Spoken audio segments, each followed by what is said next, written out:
যে রাষ্ট্রপতি শাসনের জল্পনা তৈরি হয়েছে তা আরও জোরালো হয়ে উঠতে পারে। কিন্তু প্রশ্ন হচ্ছে, যে কারণে পশ্চিমবঙ্গে রাষ্ট্রপতি শাসন জারির আশঙ্কা করা হচ্ছে, সে কারণে কি আগে কোনো রাজ্যে সত্যিই রাষ্ট্রপতি শাসন জারি হয়েছে? যদি রাষ্ট্রপতি শাসন জারি হয়ে যায় তবে পশ্চিমবঙ্গের ভোটের কি হবে? আর রাষ্ট্রপতি শাসনের মধ্যে যদি ভোট হয় তবে কার লাভ কার ক্ষতি? দেখুন, ভারতবর্ষের রাষ্ট্রপতি শাসন জারির লম্বা ইতিহাস রয়েছে। এক্ষেত্রে এমার্জেন্সির কথা ছেড়েই দিলাম। মূলত কোনো একটি রাজ্যে রাষ্ট্রপতি শাসন জারির নানা কারণ থাকতে পারে। ভারতের সংবিধানে রাজ্যের সাংবিধানিক ব্যর্থতার ক্ষেত্রে অনুচ্ছেদ ৩৫৬ মানে রাষ্ট্রপতি শাসন জারি হতে পারে।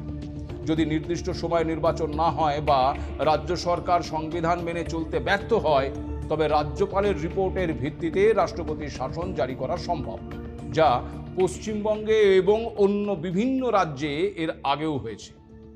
জানি অনেকেই হয়তো ভাবছেন, পশ্চিমবঙ্গে আগেও রাষ্ট্রপতি শাসন জারি হয়েছে। উত্তরটা হ্যাঁ, হয়েছে, তবে এ বিষয়ে একটু পরে আসছি। তার আগে একটা বিষয় বলি।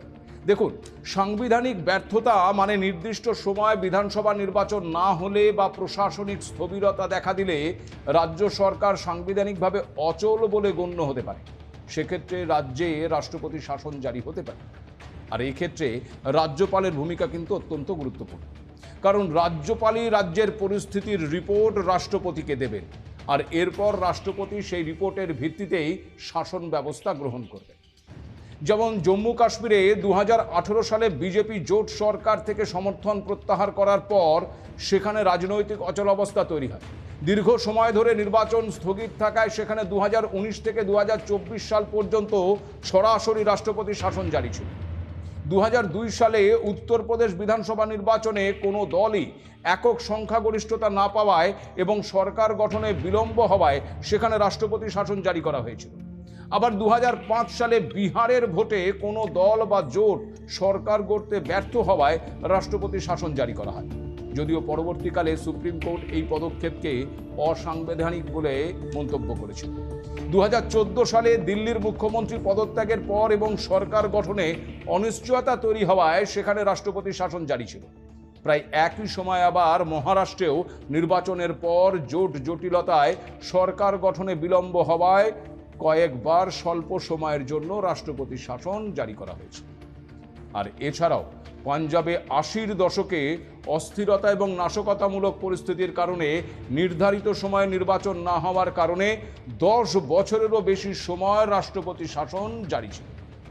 এর পাশাপাশি পশ্চিমবঙ্গেও রাষ্ট্রপতি শাসন জারির ইতিহাস আছে। স্বাধীনতার পর প্রথমবার পশ্চিমবঙ্গের রাষ্ট্রপতি শাসন জারি হয়েছিল ১৯৬৮ সালে ২০শে ফেব্রুয়ারি। কারণ সে সময় রাজনৈতিক অস্থিরতার কারণে রাজ্যের তৎকালীন মুখ্যমন্ত্রী প্রফুল্লচন্দ্র ঘোষ সে সময়ের রাজ্যপাল শ্রী ধরমবীরের কাছে তার পদত্যাগপত্র জমা দিয়েছিলেন, যার ভিত্তিতেই রাষ্ট্রপতি শাসন জারি করেছিলেন তৎকালীন রাষ্ট্রপতি ডক্টর জাকির হুসেন। যার ফলে ভেঙে যায় যুক্তফ্রন্ট সরকার, আর পশ্চিমবঙ্গকে চালানোর ক্ষমতা সরাসরি কেন্দ্রীয় সরকারের হাতে চলে যায়। যদিও বছর খানেক রাষ্ট্রপতি শাসন চলার পর ১৯৬৯ সালের ২৫শে ফেব্রুয়ারি মুখ্যমন্ত্রী পদে ফিরিয়ে আনা হয় অজয় কুমার মুখোপাধ্যায়কে। কিন্তু এই সমস্ত ঘটনাগুলোকে বিশ্লেষণ করলে দেখা যাচ্ছে রাষ্ট্রপতি শাসন জারির পেছনে রয়েছে রাজনৈতিক এবং প্রশাসনিক অস্থিরতা।